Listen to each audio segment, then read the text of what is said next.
네, 그럼 2교시 수업을 시작하도록 하겠습니다. 앞에 보이는 페이지는 이 컴퓨팅 사고력의 마지막 챕터 3장인데요.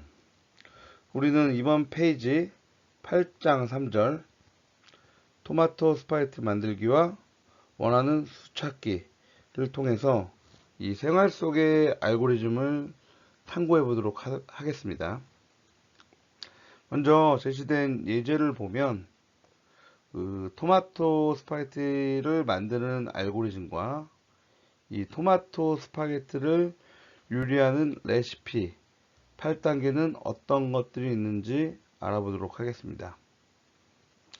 사실 우리가 그동안 수업을 하면서 우리는 여러 가지 음식 레시피를 통해 이 알고리즘을 이해했었는데 또 오늘도 역시 마찬가지로 이 토마토 스파게티를 만드는 과정을 통해 알고리즘을 다시 한번 이해하도록 하겠습니다. 이 과정에서 하나하나씩 단계별로 이 스파게티가 어떻게 만들어지는지도 함께 알아보도록 할게요. 먼저 첫 번째 단계, 물에 소금과 올리브유를 넣고 팔팔 끓인다 라고 나와 있습니다. 말 그대로 이 처음으로 할 일은 이 큰 냄비에다가 물을 가득 채우고 소금과 올리브유를 넣어 팔팔 끓이는 거겠죠. 그리고 두 번째 단계, 스파게티 면을 넣고 끓인다. 그쵸? 이 물이 끓기 시작하면은 우리는 스파게티 면을 냄비에 넣게 됩니다. 그리고 이 면이 익는 동안엔 다른 재료들을 준비할 수 있게 되겠죠. 세 번째, 그 사이 햄을 원하는 크기로 썰어 넣는다 라고 나오는데, 네, 2단계에서 면을 넣고 끓이는 동안에 우리는 햄과 또 많은 재료들을 준비할 수 있습니다. 그리고 해당 재료들을 우리가 원하는 만큼의 크기로 썰어 놓고 준비하면 됩니다. 그리고 4단계에서는 9분 정도 삶아진 면을 문에 헹구지 말고 옆에 둔다 라고 나와 있는데, 말 그대로 이제 면을 9분 정도 삶고 또 시간이 되면 물을 버리고 면은 헹구지 말고 그대로 그냥 옆에 두게 됩니다. 그리고 다섯 번째, 팬에다 올리브유, 다진 마늘, 준비한 햄을 넣고 볶아준다 라고 나와 있는데, 이제 팬에 올리브유를 두르고 나서 다진 마늘과 썰어 놓은 햄 그리고 각종 재료를 넣고 볶기 시작합니다. 어느 정도 마늘 향이 올라왔을 때 6단계로 넘어가게 됩니다. 6단계 여섯 번째, 삶아진 면을 넣고 토마토 소스를 섞으면서 볶아준다 라고 나와 있는데, 말 그대로 팬에 삶아둔 면을 넣고 토마토 소스를 함께 넣어서 잘 볶아주면 되게 됩니다. 일곱 번째, 치즈를 얹어 볶다가 후추와 바질을 약간 뿌려준다 라고 나와 있습니다. 소스와 면이 잘 어우러지면서 이 치즈를 얹어 녹을 때까지 볶고요. 그 후에는 제시된 내용처럼 후추와 바질을 약간씩 뿌리면 됩니다. 그리고 끝으로 여덟 번째 8단계, 앞뒤로 흔들며 잘 섞어 접시에 담아 완성한다 라고 나와 있습니다. 마지막으로 이제 우리가 넣었던 모든 재료가 잘 섞이도록 팬을 이렇게 흔들어 주면서 하는 거겠죠. 이제는 완성된 스파게티를 접시에 담고 그러면 결국은 스파게티는 완성이 되게 됩니다. 아무튼 이렇게 이 8단계를 통해서 이 8단계 알고리즘을 따라서 요리를 못하는 누가 됐던 간에 이 토마토 스파게티를 만들 수 있게 됩니다. 이 알고리즘은 간단하지만 정말 만약에 누군가 요리를 잘 하지 못한다면 누구나 쉽게 이 스파게티 파스타를 만들 수 있는 알고리즘이라고 할 수 있겠습니다.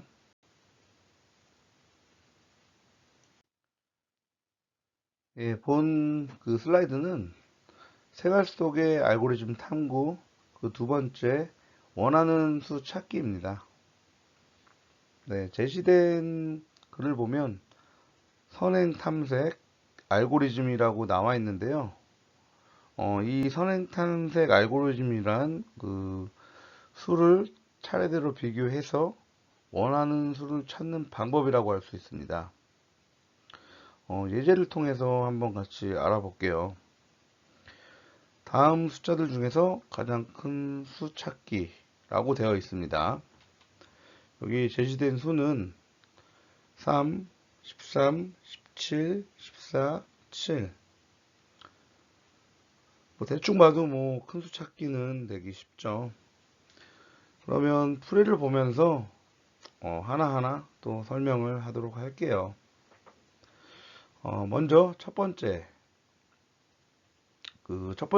수를 가장 큰 수인 맥스라고 가정을 하고, 그리고 두 번째 나머지 숫자들과 차례로 비교해 나갑니다. 그리고 세 번째, 만약 맥스보다 더 큰 수가 있으면 맥스에다 그 숫자를 넣게 됩니다. 그리고 네 번째로 끝까지 비교한 후에 맥스 값이 가장 큰 수가 되겠죠. 이 과정을 통해서 뭐 가장 큰 수를 찾을 수 있게 됩니다. 뒤에 슬라이드를 통해서 계속 이어가도록 할게요. 가장 큰 수를 찾는 알고리즘 과정은 다음과 같습니다.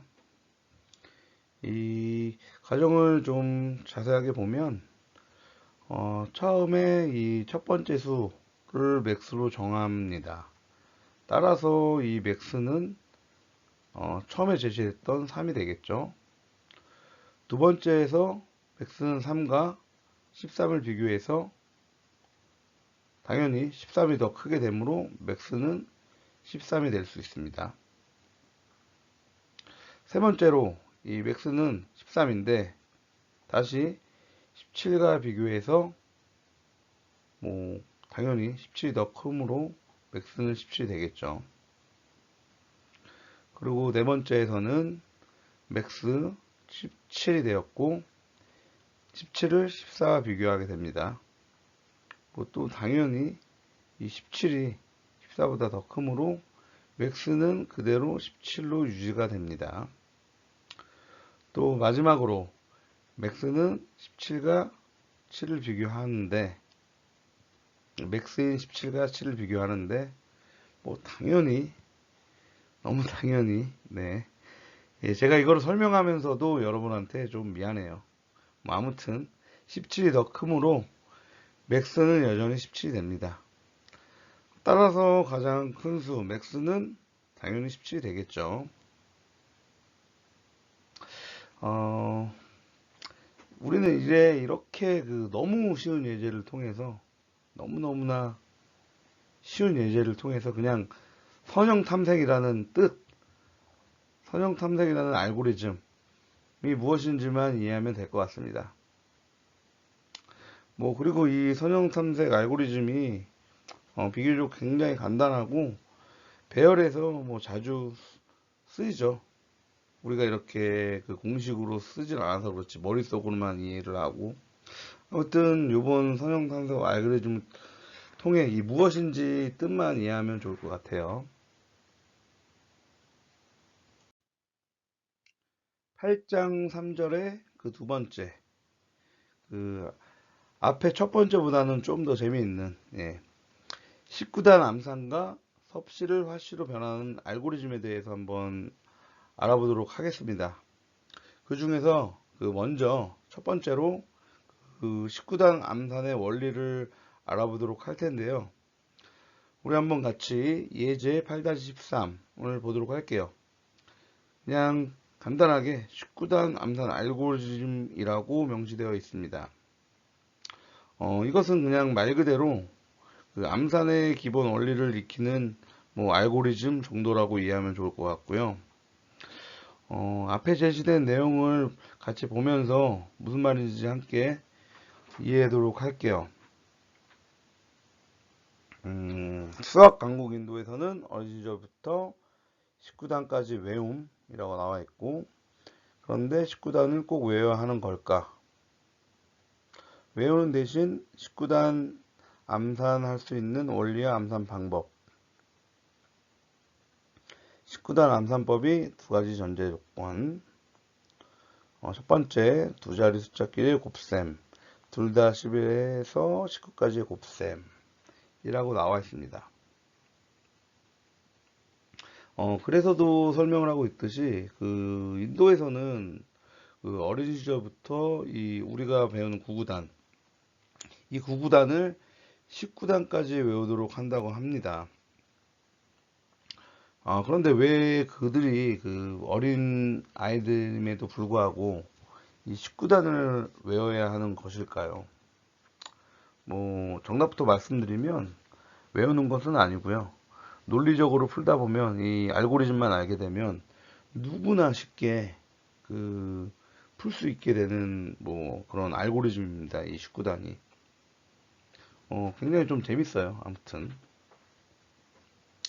그렇기 때문에 이것은 아무래도 그 단순하게 외우는 것이 아니고 그 암산할 수 있는 그 원리, 그 알고리즘을 배우기 때문이라고 생각을 합니다. 물론 그렇기 때문에 이러한 암산 방법들이 나와 있겠죠. 그리고 좀 더 보면 19단을 암산하기 위해 두 가지 전제 조건이 있는데 그 전제 조건을 반드시 지켜야 된다고 합니다. 이 첫 번째는 두 자리 숫자까지의 곱셈을 다룰 수 있어야 하며 당연하죠. 그리고 두 번째는 두 숫자 모두 11에서 19 사이에 둬야 한다고 합니다. 20이 넘어가면 안 되죠. 아무튼 이렇게 설명이 되어 있는데 한번 우리가 직접 이 다음 페이지를 통해서 이 19단을 외우지 않고서도 그 알고리즘을 통해 정말로 문제를 풀 수 있는지를 함께 확인하는 시간을 좀 갖도록 하겠습니다.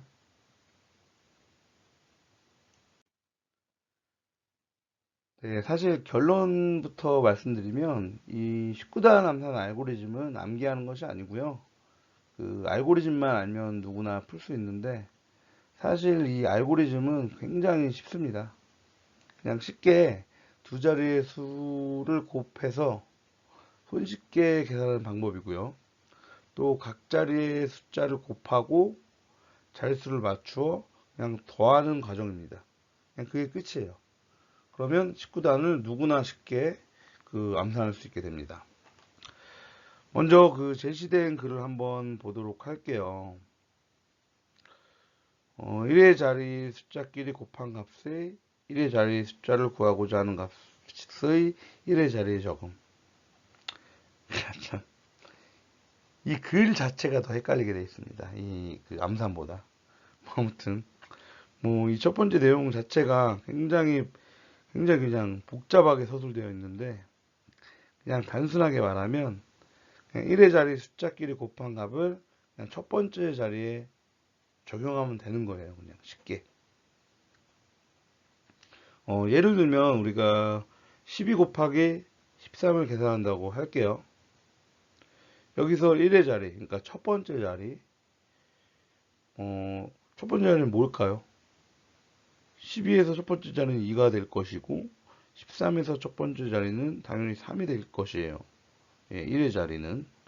그냥 그렇기 때문에 2 곱하기 3만 하면 됩니다. 그냥. 그럼 당연히 6이 나오겠고 그 6을 1의 자리에 배치하면 끝이고요. 뭐 여기까지가 뭐 암산 이게 아니고 두 번째 내용을 봐야지만 이제 암산이 바로바로 되는데 두 번째 글을 한번 보도록 할게요. 10자리 숫자 중 하나를 제외하고 더한 값에다 1의 자리로부터의 올림수가 있으면 그것을 더한 값을 10의 자리에 맞추어 적음. 뭐 이 내용 자체도 사실 더 헷갈립니다. 예. 이 서술로 이야기가 우리가 좀 헷갈릴 수 있고 사실 쉬운 문제인데 그렇기 때문에 우리는 이 수학 예제를 통해서 한번 이 19단을 이해하도록 할게요. 정확히 말하면 19단의 알고리즘을 이해하도록 하겠습니다. 제시된 숫자들을 보면 왼쪽 하단에 12 곱하기 13 이렇게 나와 있는데 여기서 중요한 거는 어, 기역자처럼 보이는 점점점 빨간색으로 요거를 좀 기억을 하시면 좋겠고요. 그리고 그 기역자가 그 아래 점점점에 어떻게 적용되는지만 이해하면 쉽게 풀 수 있을 것 같아요. 그럼 이 알고리즘을 이용해서 19단을 한번 암산해 볼게요. 쉽게.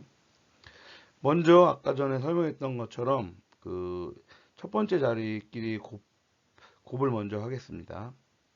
3 곱하기 2는 6이 되고 올림은 당연히 없겠죠. 그리고 여기가 중요합니다.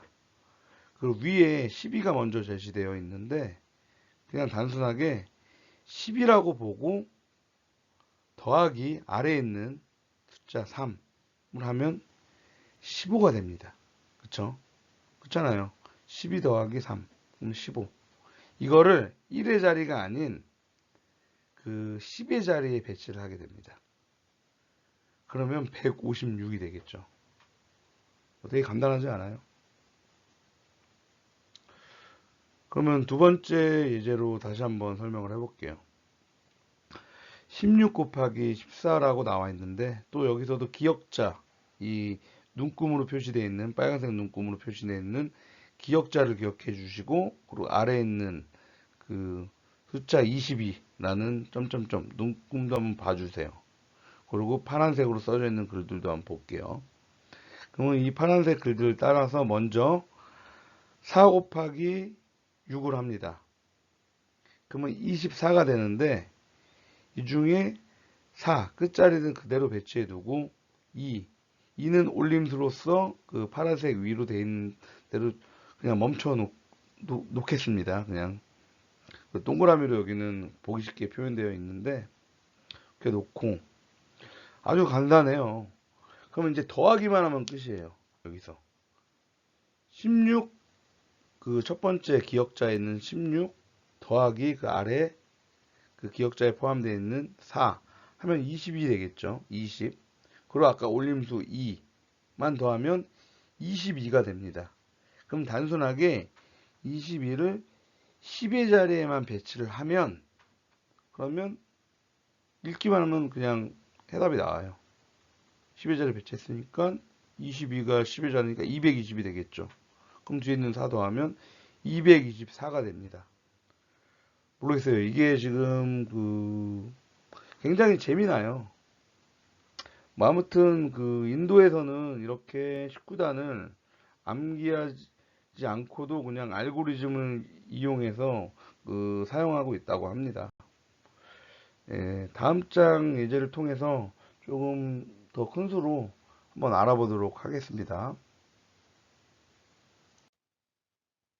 네, 그럼 여기에서는 일단 풀이를 보지 마세요, 여러분. 풀이를 보지 말고 앞에 전 페이지에서 했던 답들이 여기 위에 나오긴 했는데 그거는 무시하시고 예제를 한번 보도록 할게요. 예제 8-14 다음과 같은 19단 곱셈으로 암산 결과는 무엇일까요? 네, 사실 이게 암산이라고는 하지만 그냥 알고리즘을 이용해서 푸는 거예요, 쉽게. 뭐 그게 뭐 또 알고리즘이라고 할 수 있겠죠.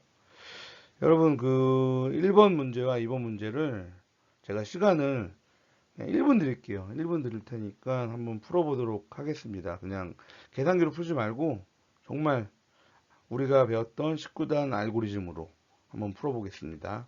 1분 드리도록 할게요.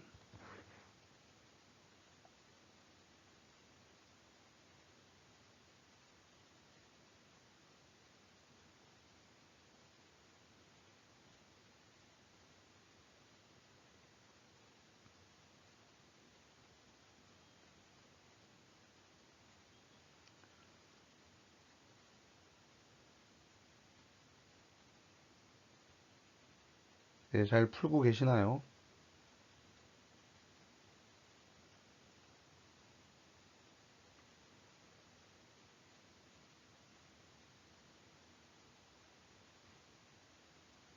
굉장히 사실 이게 그 말은 굉장히 19단 알고리즘, 뭐 19단 암산 알고리즘, 인도는 19단까지 한다라고 하면 와 진짜 어려운 거 하네라고 하는데 그냥 이 그 원리, 다시 말해서 이 알고리즘만 알면 누구나 쉽게 암기가 가능한 겁니다. 네, 그러면 1분이 지났고 문제를 같이 한번 풀어보도록 하겠습니다. 첫 번째 문제, 15 곱하기 14라고 나와 있는데 우리는 뭐 곱하기를 사용하지 않고 1단위만 곱하기 사용하고 그냥 더해서 이 문제를 풀게요. 먼저 그 1의 자리 5 곱하기 4, 4 곱하기 5 그럼 20이 되겠죠. 그러면 1 자리는 0으로 배치합니다. 그리고 2는 동그라미를 표시해 갖고 올림수로 저장해 두겠습니다. 그리고 나서 이제 더하기만 하면 끝이에요. 위에 있는 15 더하기 그리고 기역자 그 눈금이었으니까 1을 제외하고 4만 더합니다. 그러니까 15 더하기 4 더하기 아까 전에 올림수 2 있죠. 이거를 더하면 그냥 암산으로 그냥 21 되잖아요. 21. 근데 21인데 이거를 10의 자리만 배치하면 210이 되겠죠. 그래서 문제는 풀렸습니다. 그리고 두 번째 문제도 마찬가지입니다. 18 곱하기 17인데 먼저 순서대로 7 곱하기 8을 하도록 할게요. 그러면은 이건 구구단을 통해서 할 수 있는 것들이니까 7, 8, 56 6만 기억하겠습니다. 6 6을 일단 그 첫 번째 자리 1 자리에다가 배치를 할게요. 6 그리고 아까 56이라고 했죠. 5는 동그라미를 쳐서 다른 구간에 배치를 할게요. 위에다가 그러면 이제 다 더하면 끝이에요. 기역자를 기억하시고 18 더하기 17 17이 아니라 죄송합니다. 18 더하기 7 그러면 25가 되겠죠. 그리고 아까 올림수 5가 있다고 했는데 25 더하기 5는 30입니다. 그러면 이것은 바로 36이 되겠죠. 30에 30 또 6 이렇게 되는데 그 30을 10의 자리에 배치하기 때문에 30이 아니라 300이 되게 되겠습니다. 그러면 결과적으로 306 쉽게 문제는 풀리죠. 그러니까 이거를 당연히 아시는 분들이 대부분일 거예요. 하지만 모르는 분이 있다면 굉장히 재밌는 뭐 알고리즘이라고 할 수 있겠네요. 뭐 아무튼 이처럼 그 19단 암산 알고리즘을 활용하게 되면 그 두 자리 숫자 간의 곱셈을 우리는 빠르게 암산할 수 있게 되고요. 뭐 이를 통해서 수학의 흥미도 느껴지고 뭐 수학 능력도 높일 수 있고 뭐 다양한 계산을 또 효율적으로 또 사용할 수도 있게 됩니다. 뭐 이상으로서 이제 19단 알고리즘을 마치도록 할게요.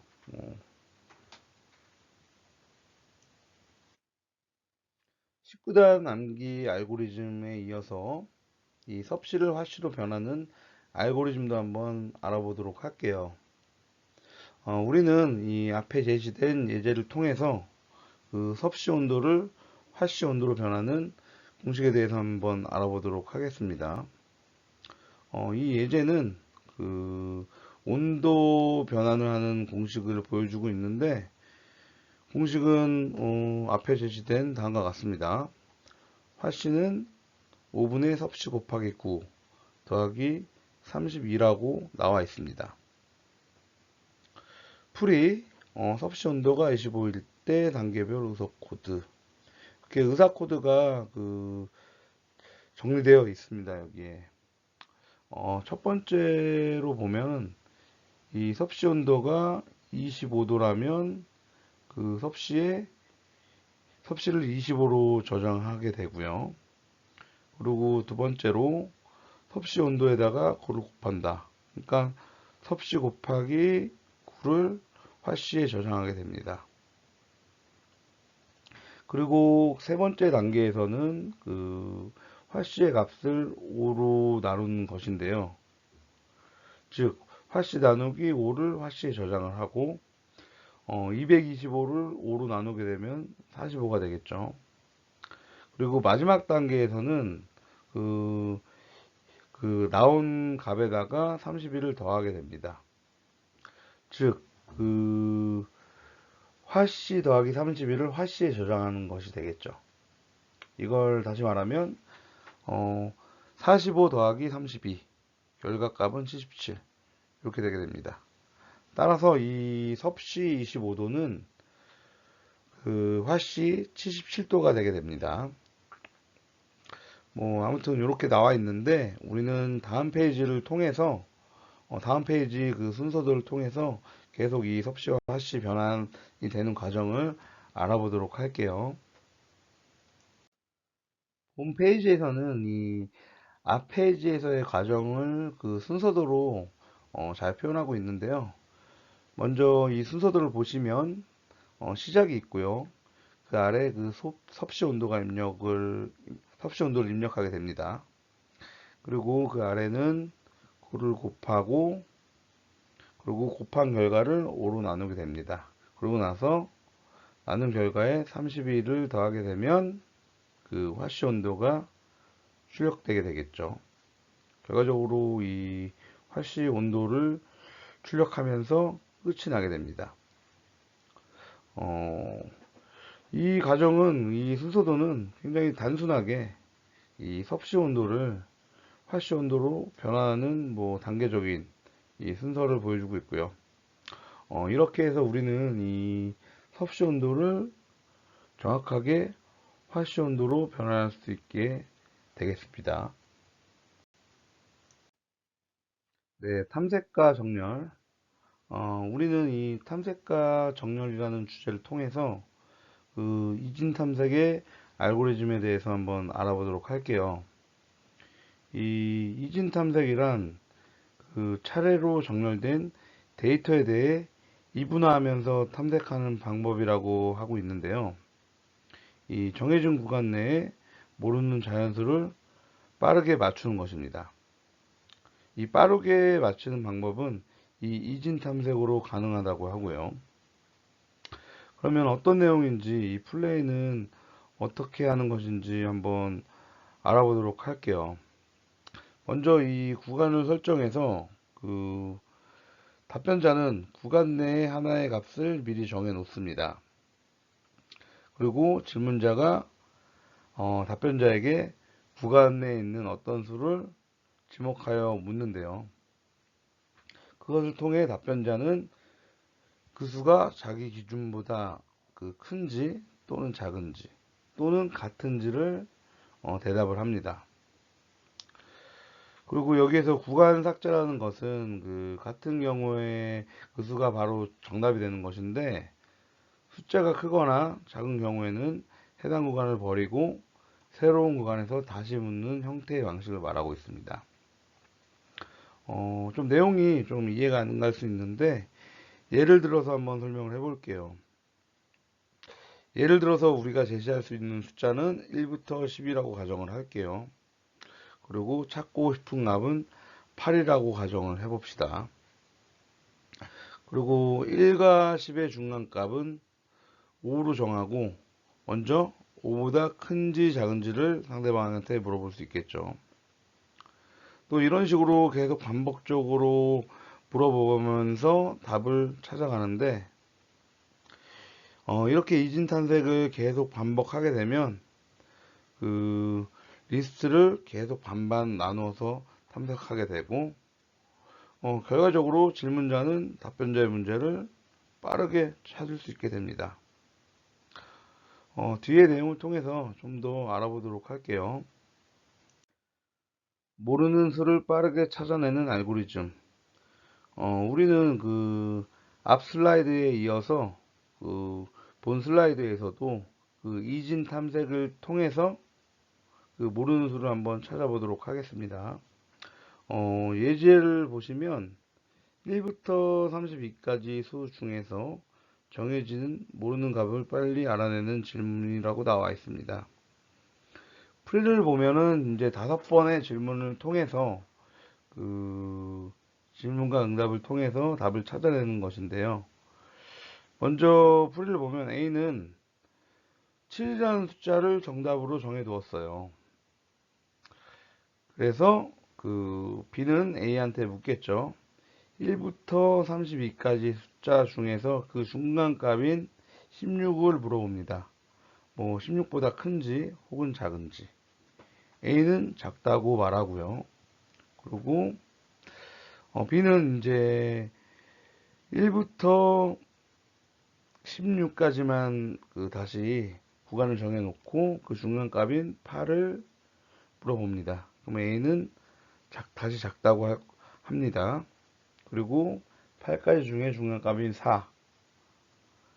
4를 물어보면 이제 여기는 크다고 합니다. 그러면 네 번째 질문에서 4와 6 사이의 중간값인 6을 물어봅니다. 그러면 크다고 대답을 하고요. 그리고 마지막 질문에서는 6과 8의 수를 7을 물어봅니다. 그러면 A는 정답이라고 얘기를 하겠죠. 이게 그냥 이진탐색 알고리즘이에요. 우리는 또 마찬가지로 이진탐색 알고리즘이 무엇인지 알면 좋을 것 같습니다.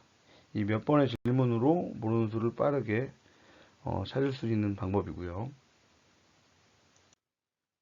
네, 이 페이지에서는 원리와 가정풀이를 설명하고 있는데요.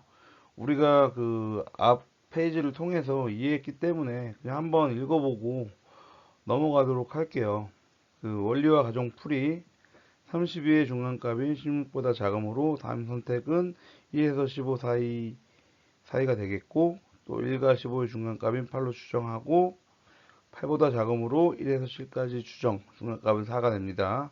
또 4에서 7 사이에 추정하는 중간값인 6. 중간값이 두 개이면 선택이 가능하겠죠. 6보다 크다고 했으므로 정답은 7이 되겠고, 그렇게 게임은 끝나게 됩니다. 네, 굉장히 쉬운 문제죠. 주어진 수를 순서대로 정렬하기 라고 이렇게 제시가 되어 있습니다. 먼저 이 정렬이라는 것을 알아보면, 이 정렬이란 주어진 수들의 크기 순서대로 나열하는 것을 의미하는데, 이 정렬 방법에는 다양한 종류가 있으며 그 목적은 데이터를 체계적으로 배치해서 검색이나 혹은 다른 작업을 효율적으로 수행할 수 있게 하는 것입니다. 정렬하는 방법은 여러 가지가 있는데, 물론 이제 기본적으로 작은 것부터 큰 것까지 오름차순으로 나열하는 것도 있고, 또 반대로 큰 것부터 작은 것 순으로 내림차순으로 나열하는 방법도 있습니다. 그러면 이 정렬 알고리즘의 종류에 대해서도 또 무엇이 있는지 알아보도록 할게요. 이 정렬 알고리즘은 버블 정렬, 병합 정렬, 그리고 힙 정렬, 킥 정렬 등이 있다고 하는데, 먼저 하나하나씩 그 정의를 알아보도록 하겠습니다. 버블 정렬이라는 것은 인접한 두 수를 비교해서 큰 수를 뒤로 보내는 과정을 반복적으로 해서 전체를 쉽게 정렬하는 가장 간단한 방법입니다.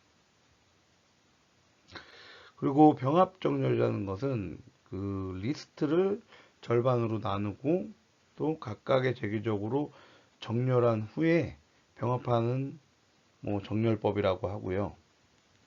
그리고 퀵 정렬은 기준값을 하나로 정하고 그 기준값보다 작은 값과 큰 값을 나누어 정렬합니다. 그리고 삽입 정렬은 이 정렬되지 않는 데이터를 하나씩 정렬된 리스트에 삽입하여 정렬하는 것을 의미하고 있고요. 그리고 끝으로 선택 정렬이라는 것은 리스트에서 가장 작은 요소를 찾아 첫 번째 요소와 교환하는 과정을 반복해서 정렬하는 것입니다. 그러면 우리가 제시되어 있는 이 예제를 통해서 주어진 수를 순서대로 정렬하는 것을 좀 알아보도록 할게요. 여기 나와 있는 것처럼 버블 정렬 알고리즘으로 작은 것부터 큰 것의 순서로 정렬하라. 굉장히 그냥 단순한 문제입니다. 이 정의를 통해서 설명했듯이 이 문제는 그 주어진 수들을 작은 것부터 큰 것의 순서로 정렬하는 것으로서 만약 아래 제시된 수가 10, 7, 19, 5, 16이라면 그 정답은 당연히 뭐 그쵸 작은 순서대로겠죠. 5, 7, 10, 16, 19가 됩니다. 본 슬라이드는 이 앞전 슬라이드의 풀이 과정 그 페이지로서 그 버블 정렬의 기본 원리와 알고리즘을 설명하고 있는데요. 이 알고리즘은 특정 상태의 가장 큰 수 밑으로 내려가도록 반복적으로 교환하고 1단계부터 4단계를 거쳐 정렬하게 됩니다. 그리고 위에 배치된 숫자가 크다면 빨간 화살표처럼 반드시 작은 수와 교환을 해야 합니다. 여기 빨간 화살표가 보이죠? 그러면 함께 그림을 보도록 할게요. 먼저 1단계 가장 큰 수 19를 맨 아래로 내립니다.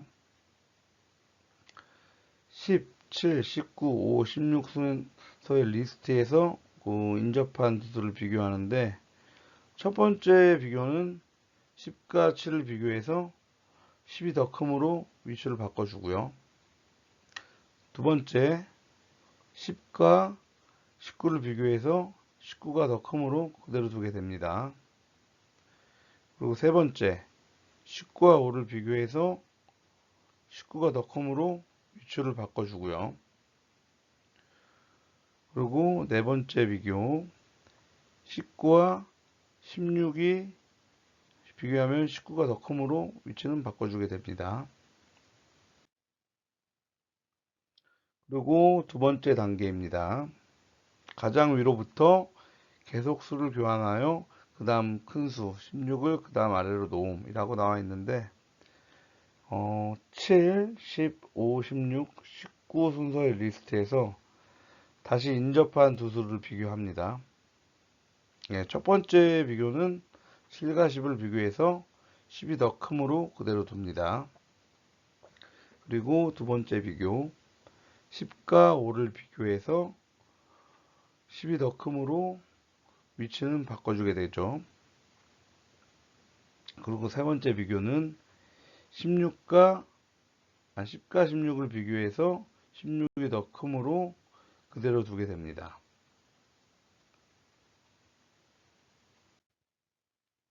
3단계 10과 7을 다음으로 위치시킵니다. 보면 이제 7, 5, 10, 16, 19 순서의 리스트에서 계속 인접한 두 수를 비교하게 되는데요. 첫 번째 비교는 7과 5를 비교해서 당연히 7이 더 크므로 위치를 바꿔줍니다.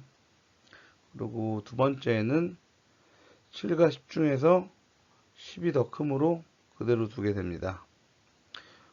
이제 리스트는 5, 7, 10, 16, 19로 정렬이 되었는데요. 그럼 4단계까지 한번 보도록 할게요. 버블 정렬 완료.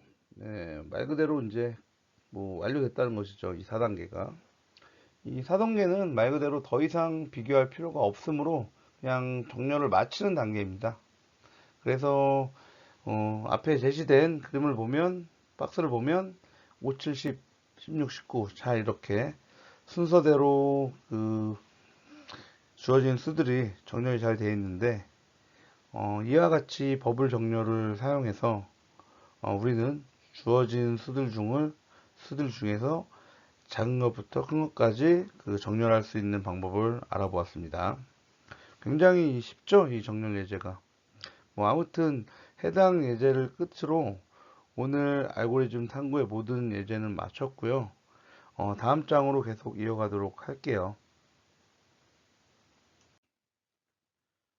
네, 오늘 수업을 마지막으로 이 한 학기 동안 우리가 함께 공부했던 컴퓨팅 사고력 이 과목 수업들이 모두 끝이 났습니다. 그래서 여러분께 그 모두 수고 많으셨다는 말을 하고 싶고요. 우리가 그동안 수업했던 내용들의 핵심을 좀 되돌아보면, 먼저 우리는 이 소프트웨어와 변화하는 사회에서 이 공부를 시작하고, 이 소프트웨어 동향과 다양한 응용, 그리고 코딩과 코딩 교육도 배웠고요.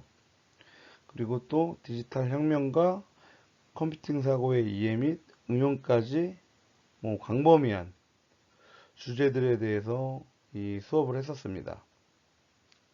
그렇기 때문에 이를 통해서 우리는 이 소프트웨어가 왜 중요한지, 또 역할은 무엇인지, 그리고 코딩은 어떻게 표현하는지 등등 이 컴퓨팅 사고력이라는 과목을 통해서 그 문제 해결 방법이라든지 여러 가지의 이런 수업들을 들었었는데요. 뭐 개인적으로 본 교수가 이 컴퓨팅 사고력을 통해서 여러분들에게 바라는 점이 있다면, 이 해당 과목이 앞으로 여러분들 컴퓨터 공학을 함에 있어서 여러분들의 학습이나 혹은 여러분들이 창의적으로 코딩을 해야 할 때 조금이나마 도움이 됐으면 하는 그런 바람도 있습니다.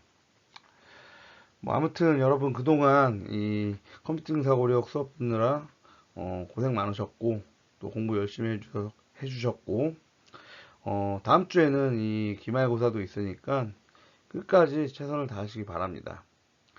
다시 한번 끝으로 수업 듣느라 고생 많으셨습니다. 저는 다음 주에 그 시험에서 뵙도록 할게요. 네, 수고하셨습니다.